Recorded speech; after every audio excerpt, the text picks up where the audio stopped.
صباح الخير وأهلا بيكم في حلقة جديدة في البودكاست بتاعنا. النهاردة أنا حابب أتكلم عن تعبيرات وكلمات مختلفة عشان نقول شكرا في مصر في اللهجة المصرية.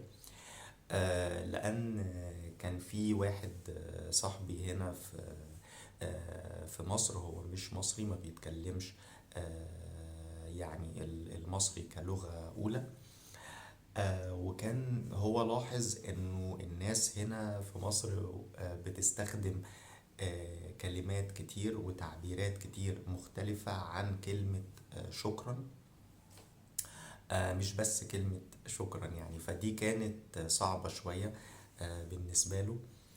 فأنا حبيت أعمل الفيديو ده عشان نتكلم عن التعبيرات المختلفة دي. يعني طبعا دي مهمة أكتر بالنسبة للمستوى المتقدم.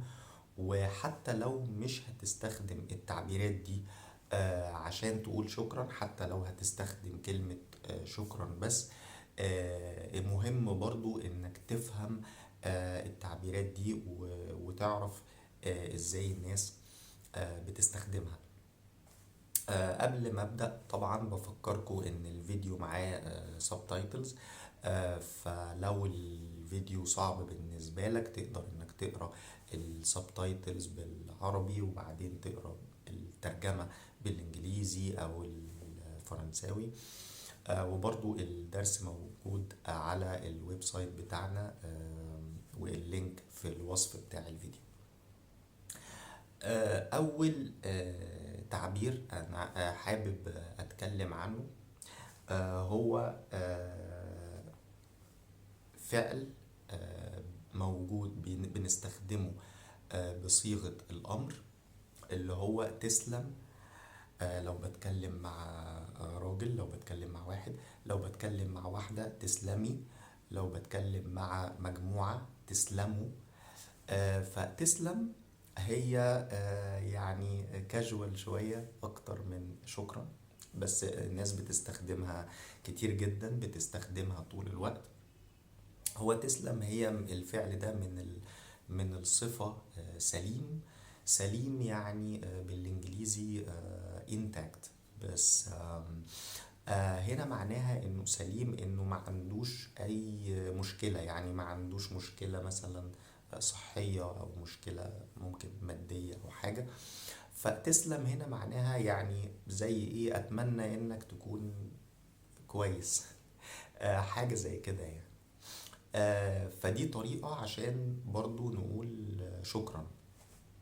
يعني لو حد عمل حاجة فممكن بدل ما تقول شكرا ممكن تقول تسلم. وعلى فكرة ممكن تستخدم الاتنين مع بعض يعني. ممكن حد يقول تسلم شكرا، الاتنين مع بعض. تاني تعبير طبعا اللي هو عشان يعني اكتر شوية من شكرا، اللي هو بقى بالانجليزي يعني thank you so much. ممكن تقول شكرا جزيلا.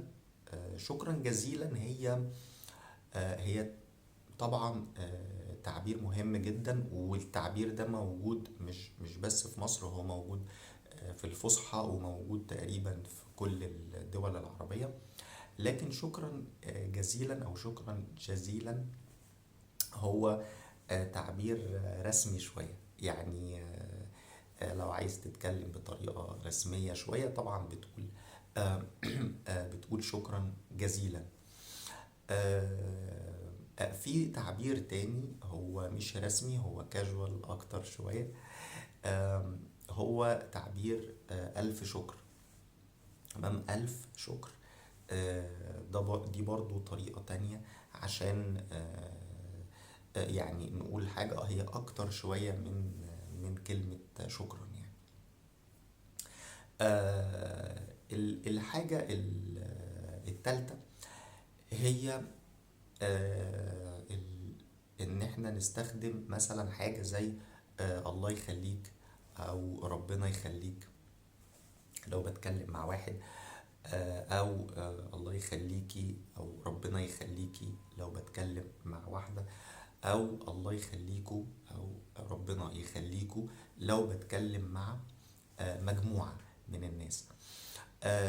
التعبير ده هو تعبير كوميدي شوية، لأنه الله يخليك يعني معناها حرفيا إنك تفضل عايش، يعني إنك ما تموتش دلوقتي، إنك تعيش فترة أطول يعني. هو تعبير يعني بشوفه كوميدي شوية، بس تعبير مهم جدا، والناس بتستخدمه كتير عشان تقول شكرا. آه، يعني من التعبيرات هو معناه في النهاية شكرا. هي دي الترجمة اللي لو عايز تترجم مثلا بالإنجليزي فهترجم إنه شكرا يعني. في تعبير تاني زي الله يخليك، هو الله يكرمك.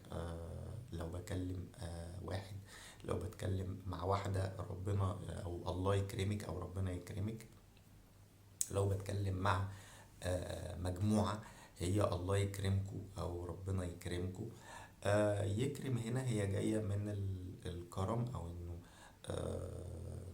إنه يعني آه، إنه ربنا يديك بقى فلوس أو صحة كويسة أو كده، وده طبعا ده دعاء يعني.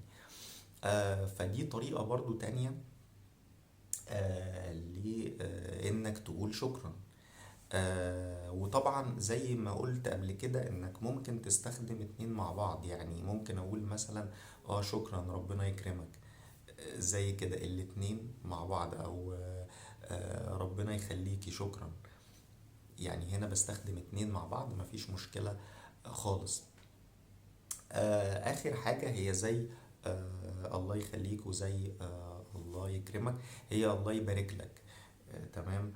طبعا من البركة اللي هي blessing بالانجليزي يعني.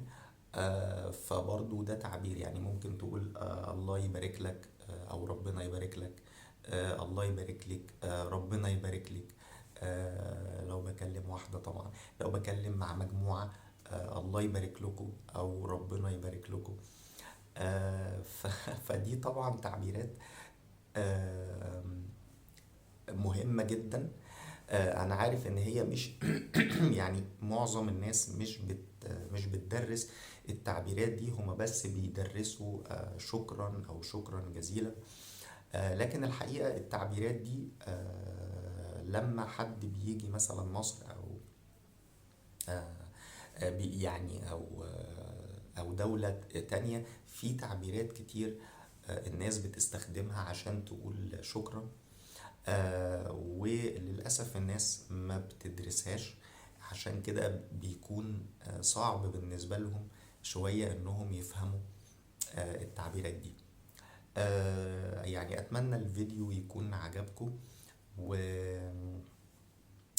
ولو عندكم اقتراحات لفيديوهات وحاجات صعبة بالنسبة لكم عايزين ان احنا نتكلم عنها في البودكاست، تقدروا تكتبوا التعليقات دي. تقدروا تكتبوا طبعا الكلام الحاجات دي في التعليقات، واشوفكم الحلقة الجاية.